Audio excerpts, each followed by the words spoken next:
दीपक जी, ये जो कविता है, मजहब नहीं सिखाता आपस में बैर करना, ये अपने आप में ही गलत कविता है।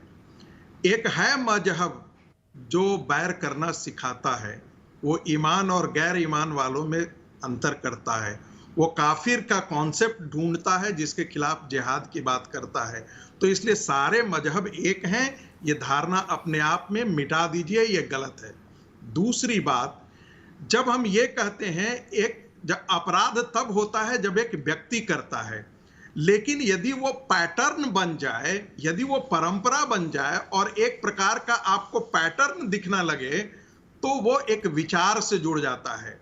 और ये धर्मांतरण जो है वो विचार का विषय है। मैं बार बार कहता हूं, ये विचार जो है इस्लाम के साथ ही शुरू हुआ है, और इस्लाम की पूरी यात्रा जो है वो एक धार्मिक यात्रा के साथ साथ एक राजनीतिक यात्रा भी है। इसीलिए हम जब पढ़ाते हैं विश्वविद्यालयों में, तो हम कहते हैं कि रिलीजन और स्टेट दोनों इस्लाम के साथ साथ जुड़ा हुआ है, आप उसे अलग कर ही नहीं सकते हैं। इसीलिए आपने देखा होगा कि जितने इस्लामिक देश हैं वो करीब करीब थियोक्रेटिक स्टेट के तौर पे हैं।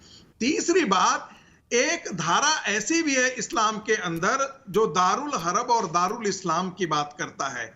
आपको पता होगा कि ऐसे बहुत सारे इस्लामिक चिंतक हैं जिसने भारत को दारुल हरब की संज्ञा दी है और उसको दारुल इस्लाम में कन्वर्ट करने की बात करते हैं। यानी कि यहां पर इस्लाम का शासन नहीं है, इसे हमको इस्लाम में कन्वर्ट करना है, और इस्लाम में कन्वर्ट करने के लिए पूरा दिल्ली सल्तनत से लेकर मुगल सल्तनत और उसके बाद भी, दुर्भाग्य की बात है कि आज जो है वो आजादी के पश्चात भी ये परंपरा चालू है, धर्मांतरण चालू है। और राजनीतिक पार्टियां इसलिए नहीं लेती हैं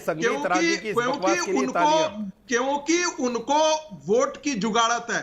वे भूल जाते हैं कि यही धर्मांतरण के कारण एक पाकिस्तान बन गया, एक बांग्लादेश खड़ा हो चुका है, और आज के दिन में 8% की आबादी जो है मुसलमानों की 18% की आबादी हो गई है। और आने वाले दिनों में ये पूरी दुनिया में समस्या के तौर पर होंगे।